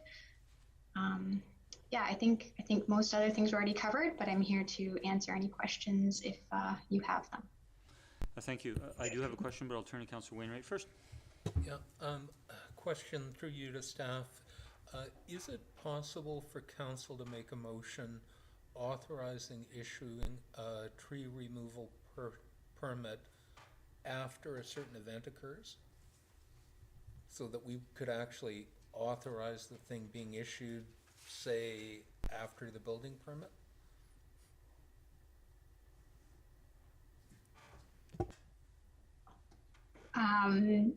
Through to Councillor Wainwright, I would have to check on that and get back to you. Thank you. Councillor Wainwright, you anticipated my question. Thank you. I'll turn to Councillor O'Keefe. Thank you. I guess in regards to Councillor Wainwright's question, through you back to staff again, just to follow up on that. my understanding of the process is that we've rejected the first application for the tree removal. A normal process. Sorry? Sorry, Yes, if we could yes. clarify, Councillor yeah, O'Keefe, sorry, that sorry. we denied the setback right. variance request. And so the normal process now for them would be to go back to staff to review the subdivision plan again. So if we were to say, we'll approve these trees coming down after the permit is issued, I would think would put staff in a difficult position, because it seems like council is sort of leapfrogging again in front of staff to say that, okay, you can go back and have your discussions with the developer in regards to the revised plan for the subdivision, but you have to include these trees. So that strikes me, is that something that staff would see as problematic, I guess, is my question. I'm not sure I understand your question, but I will turn to staff. Hello again, Ms. Verhagen. Does staff do you understand what I'm saying, or do you need some clarity on that? Some clarity would be helpful. Thank you. Okay, so the way I understand it, under normal circumstances, the developer would now go back to, after we denied the variance, they would go back to staff to look at another plan for the subdivision. And staff would work with the individual or the developer to say, okay, here's where you can take out trees. You look at different options in terms of how the grade works, different designs, that sort of thing. And then you would come up with a plan in terms of what trees you would recommend to take down under normal circumstances. So what I'm asking then is, if we were to do as what's been suggested, is that council tells you straight off the bat, we're going to approve these trees coming down and they can come down after the permit is approved. That sort of puts staff in a position that when you're negotiating that new subdivision, that you have to follow what council is directing you to do in terms of, when you're considering the new plan, these are the trees that are going to come down, we've approved that. So does that sort of tie your hands or limit other options that might be a better approach? Through the mayor to council, that is, yeah, that's an interesting situation there. Because council is not involved in a subdivision process except for waiving frontage size, the 10% frontage requirement. And here in this case, in terms of tree removal, and it is impacting their civil design. So if council was to approve this tree removal that staff has denied tonight, then that would impact their civil design and future house design. Yeah, and Ms. Clary would look into the bylaw to see, I think we'd want to hear about the timing of that, because as she said, the bylaw requires that from the date a tree permit is issued, the tree must be removed within 2 months. So I think staff made this clear to council earlier, that our hesitation in terms of seeing trees removed at this point in the development of a property is there are still unknowns. The PLA gives a list of conditions that have to be met. Tree protection is one of those conditions. There are other conditions as well. And there's any number of reasons why a subdivision may not ultimately be approved.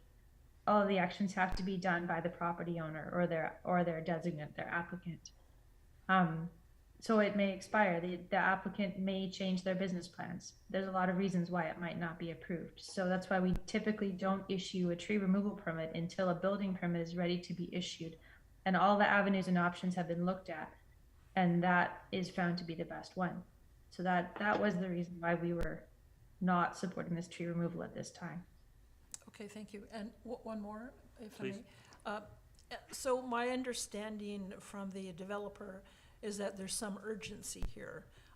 because there's an expiry coming up on August 4th.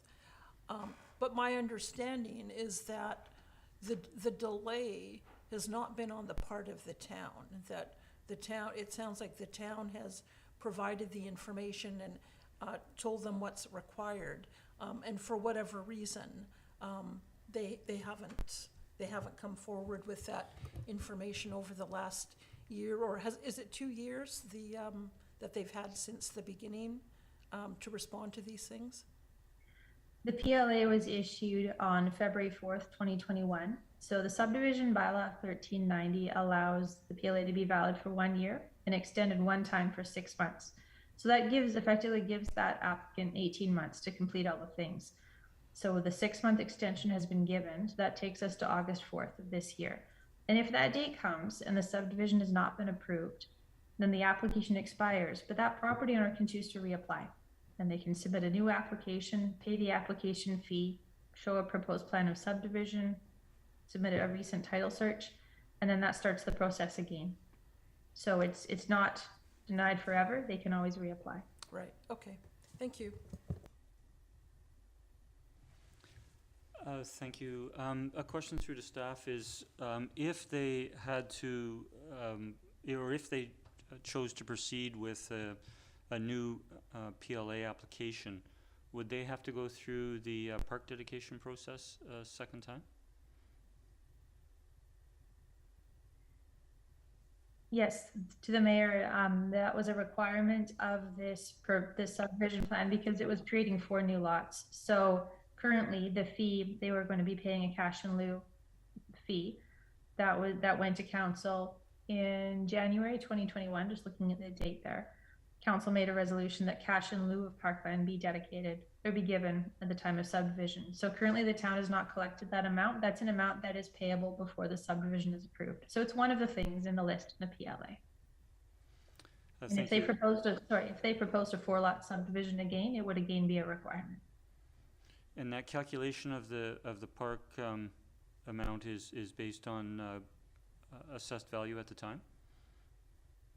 That's right, based on 5% of the assessed value. Thank you. I turn to Councillor Rintoul. Thank you, Mayor. So forgive me if I'm thinking out loud again. My impression, given the presentation that we saw, including the detailed designs that were called upon in answer to some questions with respect to the houses themselves, are that this is in terms of the developer's investment, this is at quite an advanced stage. And given the duration in which this subdivision process has taken, and I concur that the town has seemingly answered all the questions and moved the process along, and there is remaining some housekeeping to be done on the developer's part, but we all know how much uncertainty has crept into this market, the housing market during this window in which we're referring to. We also know what's happened to assessed property values, the direction the mayor was headed with his line of inquiry, since likely the initial application for subdivision was submitted. So I think there's significant implications for the developer. Personally, from what I'd seen, previously of the layout and design, it looked like it was quite a pleasant development that has been proposed. This has the steps council took previously in terms of the variance denial were supported by the neighbors, the adjacent neighbors behind, and seemingly the developer was prepared to make adjustments to continue to see the project through and completed. My takeaway from the earlier discussion, and I'll get staff to clarify this if I may please, Mr. Mayor, was that there are implications for the developer in terms of the location of the driveways in relation to these trees that is a requirement of the PLA.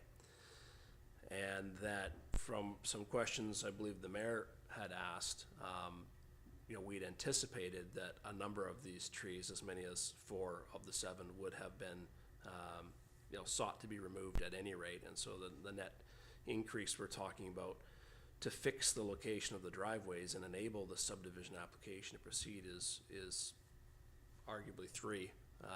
If that was, my understanding from the presentation and staff's feedback. So through to staff, I understand your position, that it's not normal to see this until the building permit stage, but that there's clearly on the part of the developer an understanding that this is a necessity at this stage in order to complete the subdivision process. So if you could, again, just speak to that in relation to the requirement for the driveways in terms of their location. Thank you.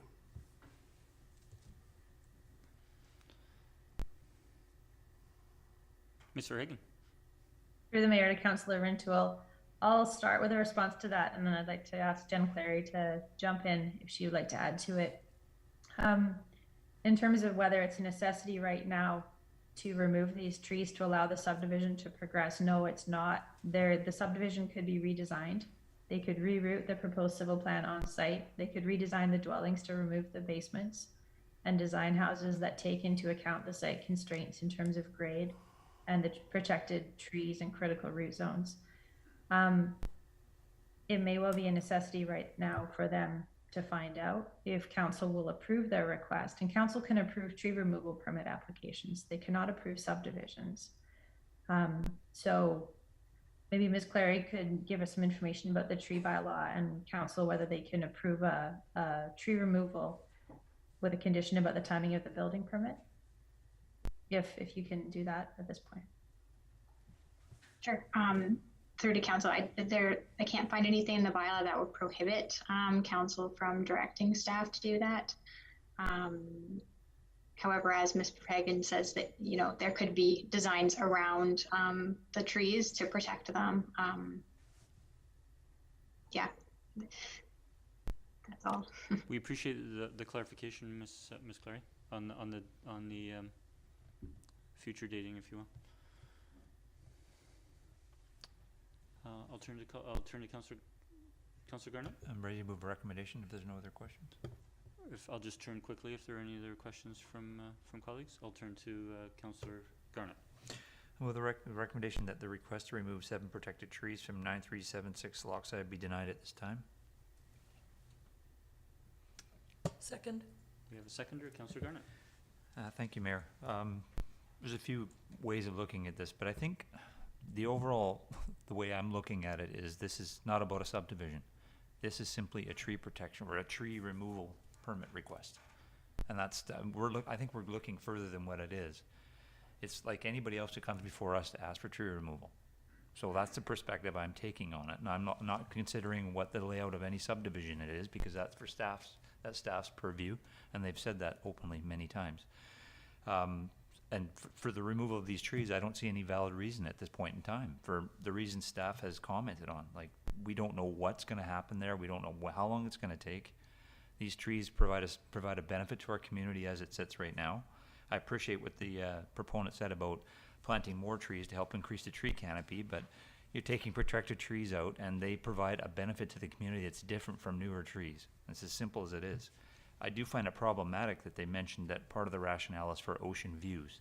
Removing a tree for ocean views for me is very problematic.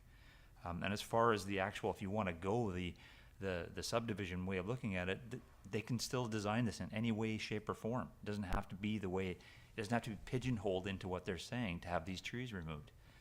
But so back to the original point is this is a tree removal permit request. It's not about a subdivision request. So as far as just asking for having trees removed, there's been no valid reason proven here tonight or even stated in any way, shape, or form that shows these trees should come down at this point in time. Thank you, Mayor. Thank you, Councillor. I'll turn to Councillor Keith, the seconder. Thank you. Councillor Garnett's point is perfect. I mean, this is just we're just being asked whether these trees are going to come down, and I guess I understand the developer's urgency about wanting to move forward with this quickly, because there's this expiry of the PLA on August 4th. And that's unfortunate. I'm all for reducing red tape and being able to get more housing built. But I worry that we're circumventing the normal process, and we're not looking at what our staff have to say about this before taking these trees down. In terms of the time delay, it's unfortunate, but it doesn't sound like it's on the part of the town in terms of that we've sort of dragged things out. It sounds like we've been responsive in providing information on what's required to the developer. So I don't feel inclined that we need to do anything to circumvent our regular process in this case.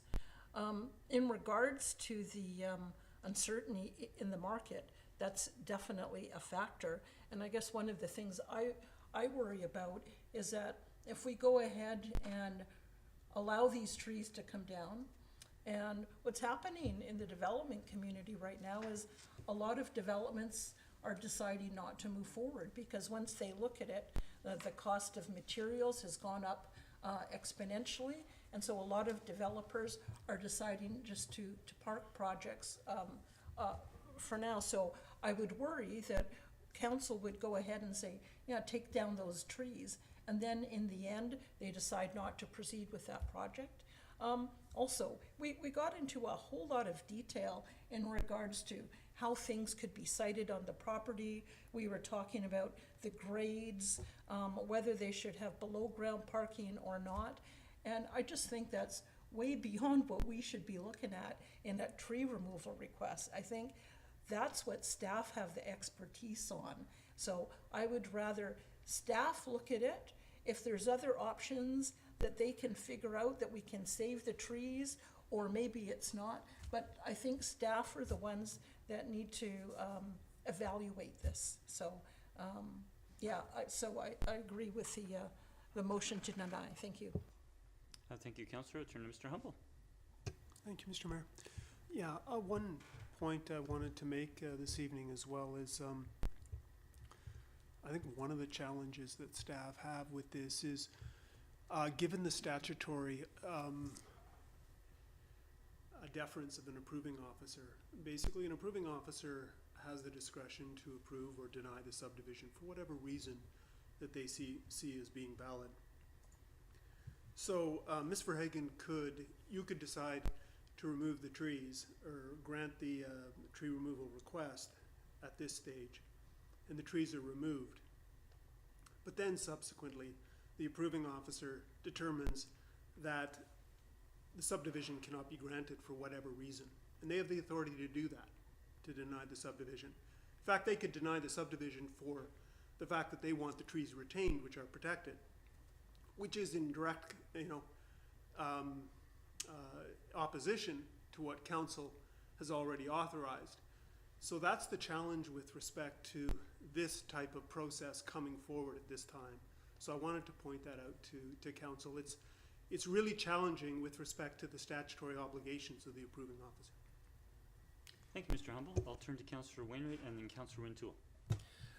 And then Councillor Fowler. Thank you, Mayor. So I think one of the critical aspects of the arguments that my colleagues and staff are making is that we don't want to see the trees removed before there is certainty that the development's going to proceed. And if we were, and that does not actually require us to deny the permit now, if there is an option to approve the issuing of a permit at some time in the future when things do become certain, then there is no risk of the trees coming down if, when the development's not happening. And if the subdivision isn't approved, then the conditions won't be met and that tree removal permit will never get issued.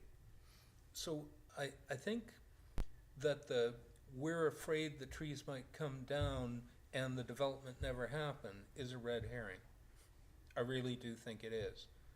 And I do think we're discussing this in the context of a subdivision where the developer needs some direction on where the driveways go. That's the reason we're discussing this. I don't have a problem with seeing merit in what's being proposed and making a motion that is conditional on the necessary approvals happening before the tree removal permit can be issued. If those approvals don't happen, or if things come out differently than council's direction to issue the permit, the conditions aren't met. So it won't happen. It'll have to come back to us. So I'm comfortable with that. I do recognize that there's quite a bit of investment in this particular property, and if the PLA expires, that is going to be a significant expense. And even denying the permit is an expense, and making them apply again.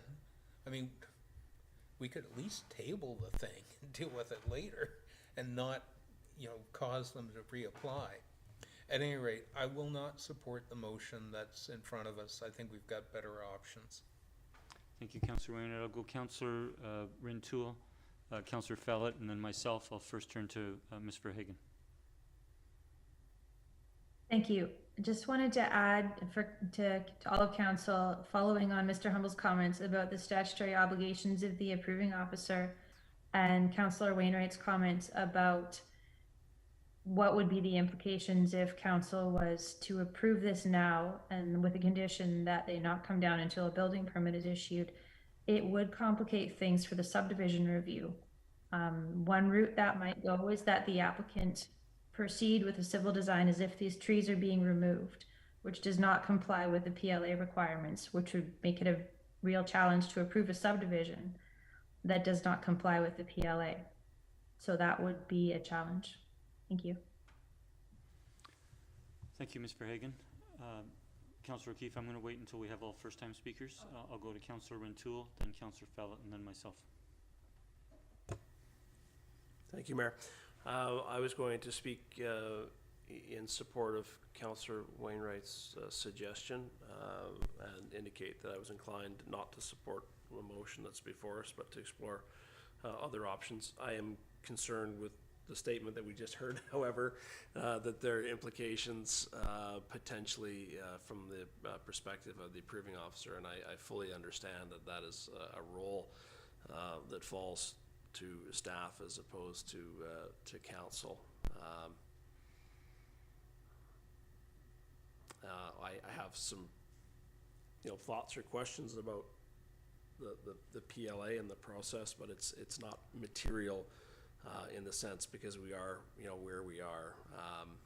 I just find it perhaps frustrating not to be able to provide the type of clarity that the developer is looking for them to make a decision on this, and I think that it does encumber their ability to respond to the subdivision process. So I'm maybe going to take a step back and continue to listen here at this point. Thank you, Mr. Mayor.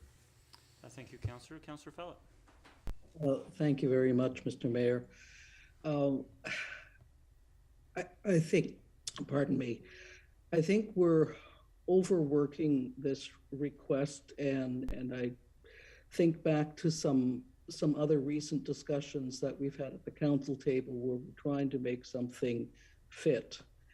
And as has been noted previously, this is a request to take trees down, and that is what we should be addressing. A few weeks ago, we denied a request for a setback because two neighbors were concerned about their daylight. And yet we didn't hear anything from the third neighbor, who is severely impacted by the location of where the house is today.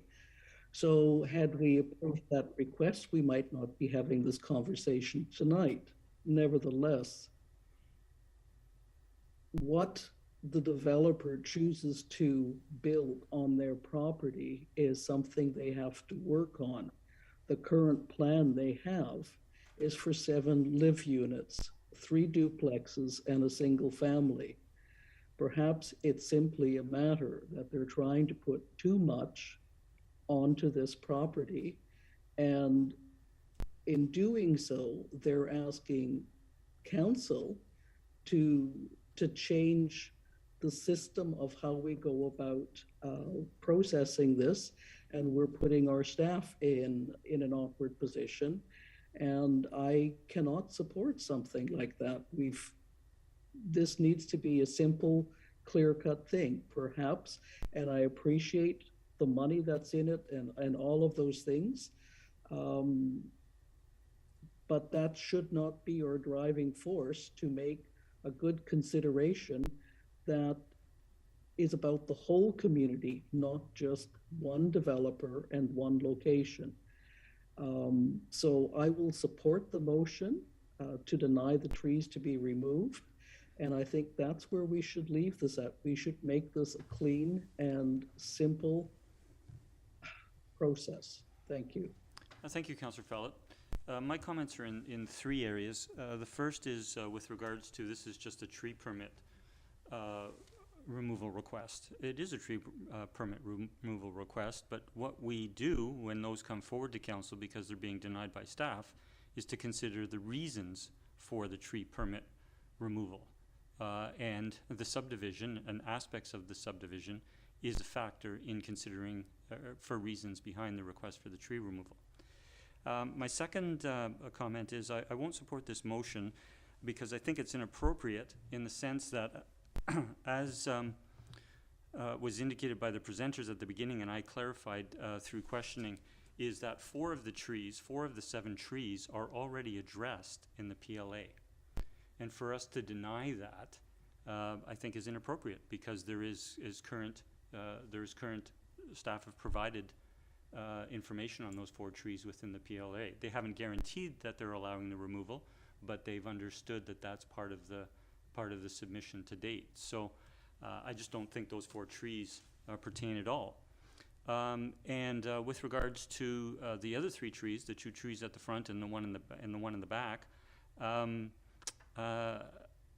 denying it doesn't leave an option, leave all options open going forward. So we, by referring the tree removal request to a future meeting, does not grant tree removal permission, but it doesn't close the door to what future options would be.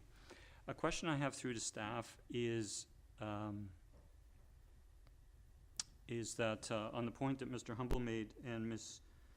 Verhagen made with regards to the statutory obligations or statutory approval process for the subdivision approving officer, is the preliminary letter of approval has been issued and that has denied the removal of,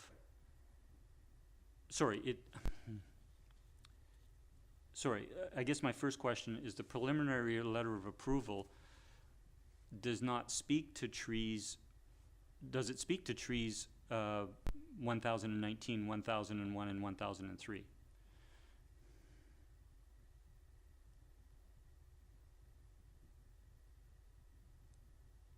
Right, to confirm, your question is, does the PLA speak to what to do with those trees? Does it speak to them in any fashion? Yes, tree 1001 and 1003 are to be protected through development. And what was the other one? 119. Tree 1019, tree 1019, that was proposed to be retained in the original plan. Yeah. But like the PLA does not deny removal of the other trees. It says they must be protected. So it's not like a tree removal permit had already been applied for earlier. It outlined which trees should be retained. No, where I'm going with my questioning is that if tree 1003 and 1001 in the PLA are not allowed to be removed, then as the subdivision approving officer, do you have the ability to change that aspect of the PLA? Or, Yes. or that PLA cannot go forward unless they absolutely meet that condition? The legislation does allow PLAs to be modified and changed. Thank you.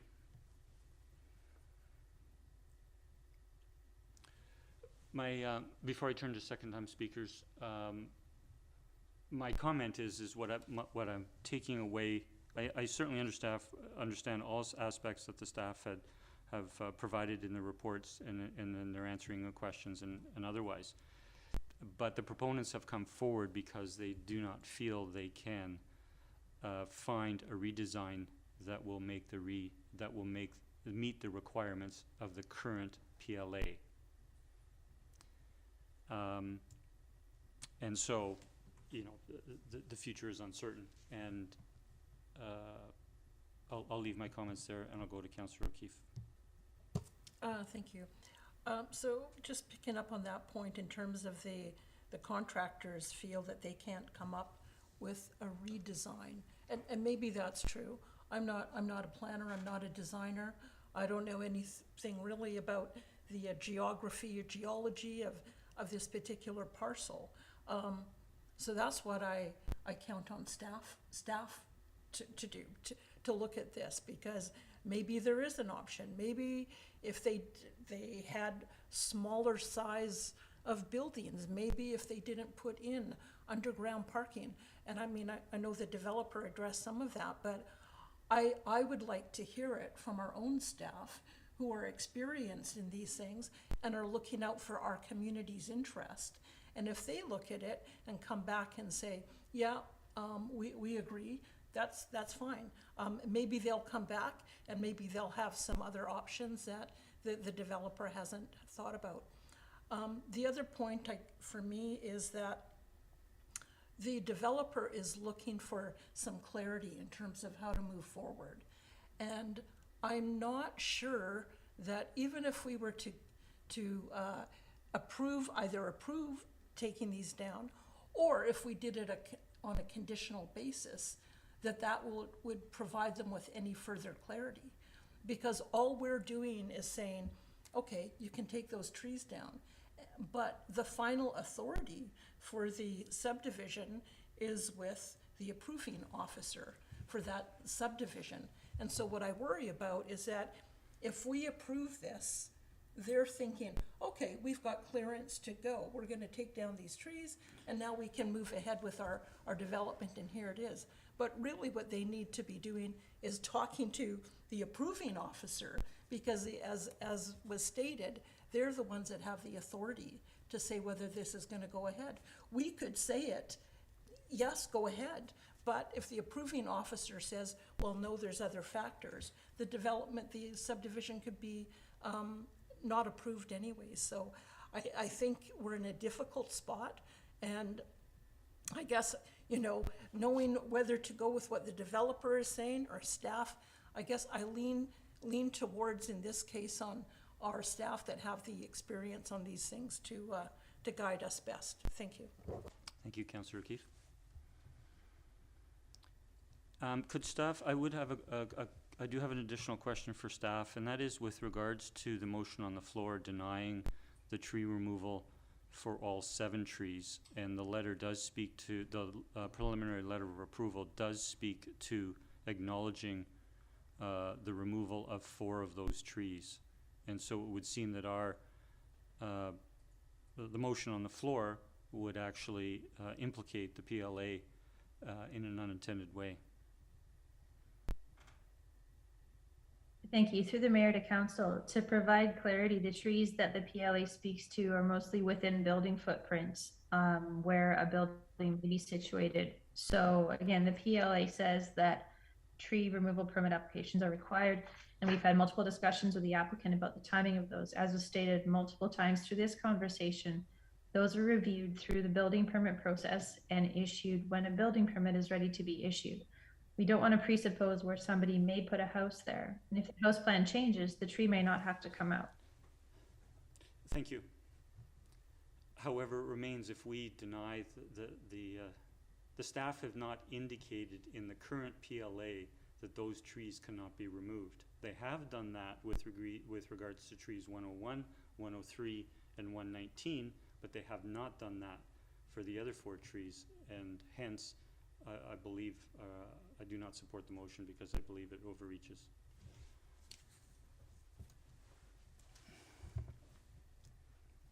We have a motion on the floor. Is there any further? I'll turn to Ms. Clary. Sorry, I just wanted to clarify that even if this motion moves forward as stated, the applicant could still reapply to have these trees removed at building permit stage. So that's the normal process, and they would be able to do that still. Thank you, Ms. Clary. Councillor O'Keefe. Thank you. No, I just want to clarify your meaning in terms of overstatement or overreach. You mean on council's part or on the part of the approving officer in regards to this motion? On council's part. To restate, the PLA does refer to retaining trees 1001, 1003, and 1019. It does not speak to retaining the other 4 trees that make up the 7 that is within this motion. And so I don't see any need for us to be making a motion with regards to those 4 trees that are already referred to in the PLA and are not denied removal at this time. So are you saying you're in favor of the motion, or? I do not support the motion Oh, okay. because it is overreaching. I believe it is overreaching. On council's part? On council's part. Yeah. Because it is denying the removal of 4 trees that staff have not spoken to in the PLA that have to be retained. The wording within the PLA is that they acknowledge those trees' requests. Doesn't mean they've approved them yet. It's just they've acknowledged those. I'll turn to Ms. Clary. Please. Through to the mayor, so all of these trees are protected trees, so they require a tree removal permit to be issued before they could be removed. So it doesn't matter what the PLA, well, I mean, the PLA is a very big part of this, obviously, but like for this permit, it doesn't matter what the PLA says. They're all protected trees. They all need to go through the same process.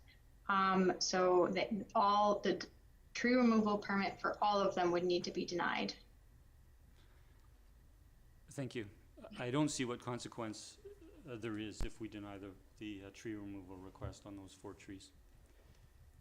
I'll leave my comments there and turn to other, if there are any further discussion before calling the question. So Councillor O'Keefe? just to clear, so the motion that's on the floor is to deny, right? Okay, just wanted to clarify. Deny that. the 7 trees, the 7 requests. Yeah. Okay, I'll call a question. All in favor? Opposed? Councillor O'Toole, Councillor Wainwright, and myself. The motion carries. Thank you. We've addressed item 7E. And we will go to the additional item that was added, which is 7F, which is the 2022 paving contract. I'll turn to staff for an introduction, please.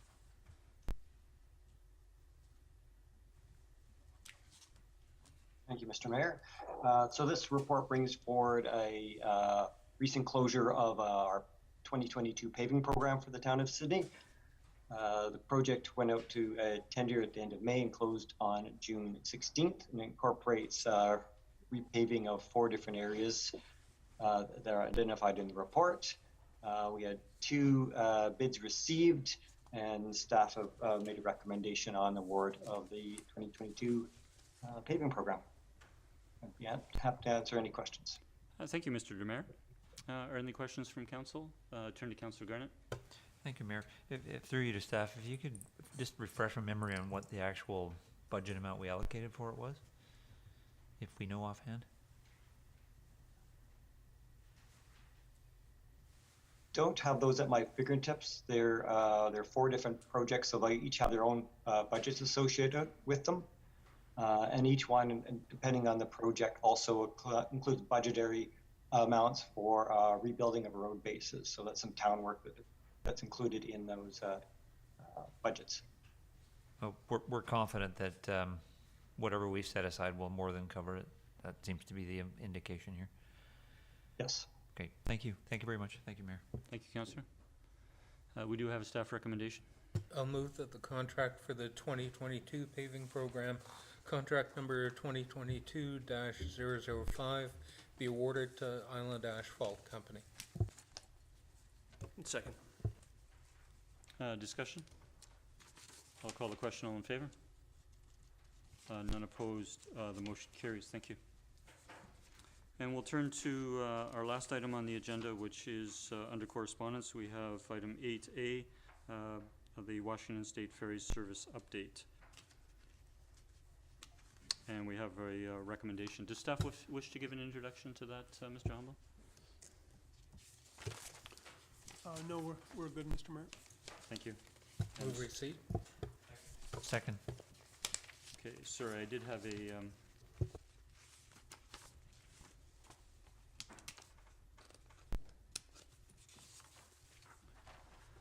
I'll certainly support receipt, and I want to appreciate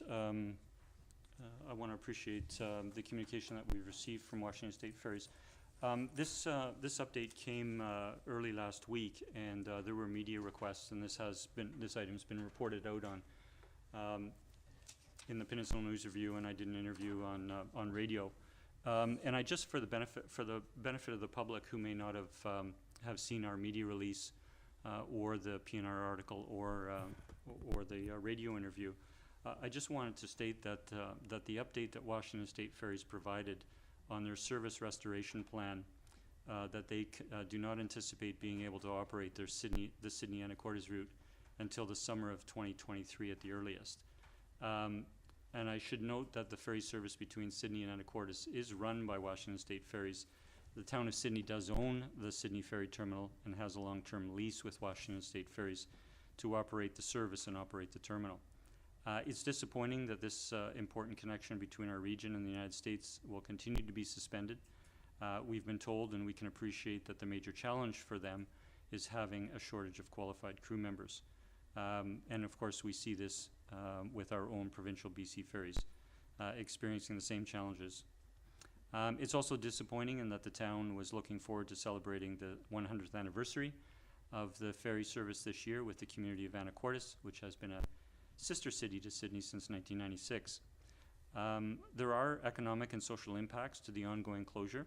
In 2019, approximately 135,000 passengers were served on this route. It supports tourism between Sydney, the capital region, and our Washington neighbors. And we also acknowledge that the ferry has, for nearly 100 years, connected friends and families, including local First Nation families who have been impacted by the international border. Washington State Ferries has given us every indication that they remain committed to this ferry route operating in the long run, and we in Sydney also remain committed to this route and look forward to its return. With those comments, I will turn to Councillor O'Keefe. Sure. Thank you, Mayor. I know that there is a fair amount of interest in this in the community, and prior to tonight's council meeting, several members of council talked to staff about, is there ways that we could utilize that space? And one thing we hear every year is about the lack of parking for the boat trailers, or could we use it for additional parking for people going to Sydney, or for when we have big events on Sundays, with the torque masters and concerts and things, extra parking there. And so it would be nice to do those things, but my understanding from staff, and I'll let them pipe in just to confirm that I've got it right, is that if we were to do that, we would have to get a permission from Washington State Ferries and possibly renegotiate the terms of the lease. Fencing would have to be taken down. There would be lines need to be painted to delineate parking spaces. Town don't have the capacity to do that, so we'd probably have to contract that out. That would involve a contracting process. There's no funds allocated for that. And even if we did have funds, it's not likely that it would get done in time for the summer tourism season. So although it would be nice to use that space, it doesn't seem that that would be possible. And if staff have anything else to add to that, that's all I had. Thank you. Thanks, Councillor Keefe. Mr. Humble. Yeah, thank you, Mr. Mayor. Yeah, just to add one additional point or challenge, I guess, encumbrance would be some added cost as well, because we would be looking at likely waiving a portion of the fees collected for that period of time as well from Washington State. So there would be a financial impact associated with that, above and beyond the work that would be required. Thank you, Mr. Humble.